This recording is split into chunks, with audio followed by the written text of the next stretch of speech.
Oregon or bust.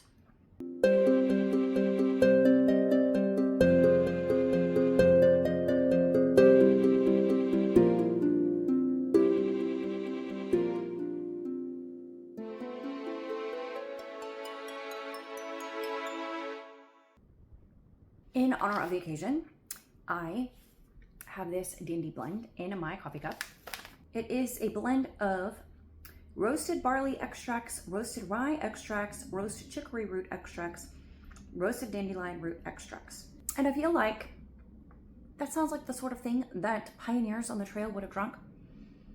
I don't know how much access they had to coffee. I know that they would buy coffee whenever they could on the trail, but you know, at trading posts and stuff. But I imagine they had to often resort to chicory, at least chicory root and other roots. Let's talk about what I'm going to read for the Prairie Trail Readathon. And by the way, you probably already know this, but if you don't, hi, my name is Anne. This is my channel, In Search of Wonder, and I'm getting ready for the Prairie Trail Readathon, which is next month. Just a few short days away by the time you are watching this video. So it is time to talk about what I am planning to read for that readathon, which is, I don't even know. So we're going to start with what I do know for sure I will be reading, and then we will tackle the pile of possibilities, most of which you've already seen these books. So there are some other things that will probably show up randomly throughout the month, but we're going to start here. This is our starting point for the month. If you don't know anything about my Prairie Trail Readathon that Elma and I are co-hosting in the month of August, I will link to the video below in the description box and also up here, and you can go and find out all about it. It's basically celebrating the pioneers who expanded this country and built it into what it is today. And the idea is to read books thematically that are set around that time of westward expansion, which primarily took place in the 19th century, beginning with the Revolutionary War soldiers who were granted land west of the original 13 colonies, and also with the Lewis and Clark expedition and the Louisiana Purchase, and then moving into the wagon trains moving west and settling Oregon and California and all points westward that direction, concluding with the Gold Rush and that era. Anything set in that era and involving that whole idea of westward expansion qualifies for this readathon. I have challenge cards to give you some ideas and to help you earn some points as you choose your books throughout the course of the month. You can use these challenges. You don't have to do all of them. You can do any of them. You can do one of them multiple times if you want. However you want to use them. It's very flexible, but you can use these to help you choose what you're going to read, and you can choose to read thematically on topic books for the maximum amount of points, or you can choose any book you want for the minimum amount of points, which is one point. And also, if you just want to read one book that is related to the topic, that's fine. You have participated. You do need to read at least one book that's on topic, but other than that, however you want to work it, that's how you can work it. So for me, I'm going to draw these cards as I go through the month, and I'm going to use those to guide my reading choices throughout the month. So I'm not going to draw them right now. I'm going to save these cards and beginning August 1st, draw my first one, and then go from there. Right now though, what I'm going to show you is, as I said, the books I know I'm reading. What order I read them in, I'm not exactly sure, but that's what I'm going to be reading. And then the pile of possibilities that I will be choosing from, mood reading or according to the cards as they dictate. So to begin with, there are 4 reading challenges that are annual challenges that I'm currently participating in. Up to this point, I have completed all of the prompts, so I want to continue with that. I don't want to drop them for the month of August, but I'm trying to fit my Prairie Trail Readathon into those challenges, and I think I will be more or less successful. To begin with, my Reading the Classics challenge, the prompt is to read a book, ideally by an American author, a classic book older than 1976 that is 500 plus pages or more. Now, that one would be a good one to use for the hunting prompt because 500 pages or more gets me 5 points.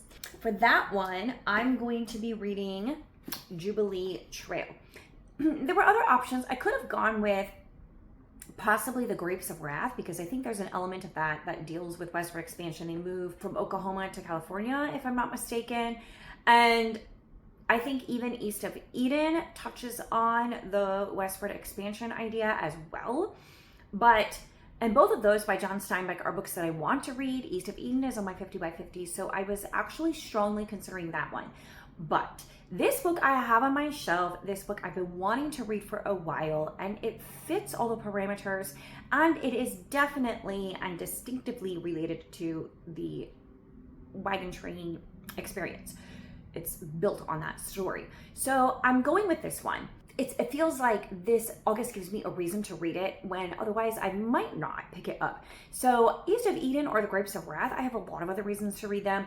This one, I need a little nudge to make me read it. So Jubilee Trail is what I'm going to read, and I've already mentioned this a few times, so I won't say any more about that, but that is on my must-read pile for August. And I hope to start it sooner rather than later because it might take me the whole month to get through it. And then Alma's Journey Through Time. Her challenge for August, her prompt for August is to read historical fantasy. All of the prompts in this challenge are related to historical fiction, which is my favorite genre. So I actually don't read a lot of fantasy. I don't read a lot of historical fantasy. So this is a really fun prompt. And Alma did a lot of research, and she found a couple of books that actually fit this time frame for this readathon, as well as have a fantastical element to them. And one of them we are going to read together, and that is The Far Journey. I will put a picture up of it. I actually don't remember offhand who the author's name is, what the author's name is, but it is a time travel Prairie Trail book or Oregon Trail story. And that's literally all I know about it. Alma said, hey, I found this book that works for historical fantasy. And I was like, great, let's read it. I am going to read that one. So she and I are going to be buddy reading that one. So that is a definite as well. And then for the Christian Fiction Bingo by Jeanette, the prompt is to read a book that features a law enforcement officer and or has capital letters in the title. And I found a book that is both of those things. Also, it is on my shelf. Also, it does fit a little tangentially, to be sure, but with the Prairie Trail Readathon. And so I'm doing it. That's what I'm reading. And this will be a nice, fun, escapist sort of read. That is Romancing the Bride by Melissa Yagers. I have read a few books by her, enjoy her side of writing. They're kind of historical. I think they're historical romances. I think there's a little bit of rom-com aspect to them as well, if I remember correctly. It says, desperate to keep the ranch where 3 of her children and a husband lie buried, Annie Gephardt must marry or sell. Which of the few bachelors in town would consider a surprise proposal to wed a plain widow with a rebellious daughter, a spirited boy, and unpaid taxes without laughing in her face? Jacob Hendricks has never fully let go of his ranching dreams despite ending up as a small Wyoming town marshal. The job wouldn't be so bad, except he's more errand boy than lawman. When Annie proposes marriage without a single coquettish bat of an eyelash, can he commit himself to a woman he hardly knows? For a choice piece of property, he'd be an idiot to pass up. But taxes aren't all that threaten Annie's and Jacob's plans. Cattle rustlers, crumbling friendships, and wayward children make this marriage of convenience anything but. When they lose what they've sacrificed everything to save, will the love of a stranger be enough? So this is in the Frontier Vows series. It's a marriage of convenience. It does seem like it has some possibly heavier topics, but it fits because it's the whole frontier settling the territory. Wyoming is a territory at the time of this story. It's set in spring 1884, so it's just at the tail end of the viable time period for this. So we're going to go with it, though. We are going with it. And that is what I'm reading. Oh, yeah, Marshall. That's the law enforcement officer. He's the town marshal. And then for the Read Your Bookshelf Challenge by Chantal, the challenge was to read a book, well, Water. Water was a prompt. And so, perfectly for me, I have this book that's been on my shelf since last year, or I think I picked it up shortly after the Prairie Trail Readathon last year. It had been on my radar during that readathon, but I didn't own it at the time.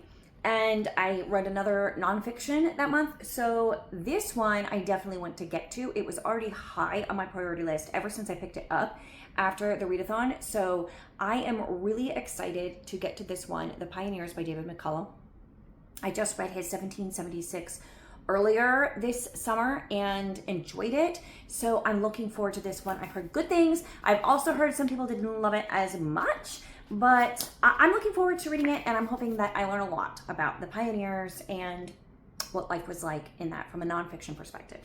So those are my must-reads for my challenges. The Jubilee Trail, the Pioneers, Romancing the Bride, and then The Far Journey with Alma, which I can get on Kindle Unlimited. So I'm happy to be knocking these books off my shelf and reading from my shelf so much for the month. I do have another must read, and that is a buddy read with Lauren. And this again was one that was on my radar last year, but I never got around to it. And also I had read the book about the Donner Party, and it was really heavy, and as much as I enjoyed it, I didn't want to read another book with so much heaviness, and I think this is going to have that. This will fit for the triggering prompt, I think. One More River to Cross by Jane Kirkpatrick. In 1844, 2 years before the Donner Party, the Stevens Murphy Townsend Company leaves Missouri to be the first wagons into California through the Sierra Nevada. They enjoy a safe journey until October, when a fierce mountain snowstorm forces difficult decisions. And I won't read any more, but I'm looking forward to trying Jane Kirkpatrick again. This could actually be for me, oh my goodness, what was the challenge? But the one where you have to try an author a second time, Snakebite, I think. And this could work for that too, because I read a book by her. I enjoyed it, but I didn't love it. It wasn't a favorite. But I have been wanting to try more by her to see, I want to get a more well-rounded picture of who she is as an author and what her books are like before I decide, I love these or I don't. So I picked this one up from the library to read it with Lauren and give that one a try. So we are buddy reading that one. All right, so those are all the must reads, but then I have a pile of books on my shelf that I would absolutely really love to get to. And so I will pick from my challenge cards and choose from them as I go through the month. And I also got one out of the library. Again, I picked it up today. So I'm hoping to get to this as well. And that is A Lady's Life in the Rocky Mountains by Isabella Bird. And oh goodness, there are stickers covering the whole blurb in the back that tells you what it's about. So I'm just going to tell you what I know about it. And that it is about an English woman in the 1800s. She did a lot of travel writing. And she traveled in the Rocky Mountains of Colorado, and she wrote letters to her sister. And I believe that it is the letters of her sister that are the basis of this book. So it also fits for the epistolary prompt, the loneliness and isolation challenge. And it fits for Stranger Danger because it is about a real woman and her real experiences traveling in the Rockies Mountains. So I've been curious about this since I heard about it years ago. It came upon a list of epistolary books that would be of interest to me. And so I have been wanting to read it ever since then. And particularly with this reading challenge, it seems like a perfect fit for that. So I am looking forward to hopefully getting into this one in August as well. We'll see. And then I have quite a few books, and most of these you have seen before, so I'm not going to spend a lot of time on them. I have these 5 books here that are on my shelf that have just kind of been setting aside and thinking, oh, this would be great to read during August. So Laura, biography of Laura Ingalls Wilder. This again would go for Stranger Danger. It also would work for a nonfiction book, which I forget what that challenge was, but it's one of the prompts. Willa Cather, O Pioneers. And this one is on my 50 by 50. So that would knock another one off of that list. Then I have this. This would also fit for loneliness and isolation. Women's Diaries of the Westward Journey. It's exactly what it sounds like. It has selections of diaries from women. This one I may or may not read in its entirety, but I may read a couple of the journal entries in it. And then we have Love Untamed, Romances of the Old West. And again, this one is one that is, you could read straight through, or you could just read some of them. I may just read some of them. We'll see. It could go for the Stranger Danger prompt as well, being about real people and their romances in the West. This one I really, really, really would love to read. That is The World of Laura Ingalls Wilder by Marta McDowell. The frontier landscapes that inspired the Little House books. And it's all about the setting of the West and the wagon train and the places that they went through, the Dakota Prairie, all of that stuff. And it has a lot of full color illustrations and charts and all of that kind of stuff. So I am really interested in reading this one as well. Will I get to all of those in August? Well, I don't know, maybe. That's 1, 2, 3, 4, 5, 6, 7, 8, 9, 10, 11, including my must reads. That is kind of on the outside edge of what I'm capable of reading in a month. And 1 week in August, I will have teacher training, and then school is going to begin at the end of the month. I'm going on a short weekend trip in August as well. So I honestly couldn't even predict how much time I'm going to be able to devote to reading and if I will be able to get to these, but I would really love to. I also have a couple of other options on Kindle Unlimited and Hoopla through the library that I could read if I wanted to, if I needed some mood reading. So I may or may not expand this list a little bit of my mood reading depending on what I just feel like as the month goes on. But this is where I'm starting. This is the starting point for my reading in August. And, you know, we're going to find out what happens. Like I said, Oregon or bust. Let's get this wagon train a rolling.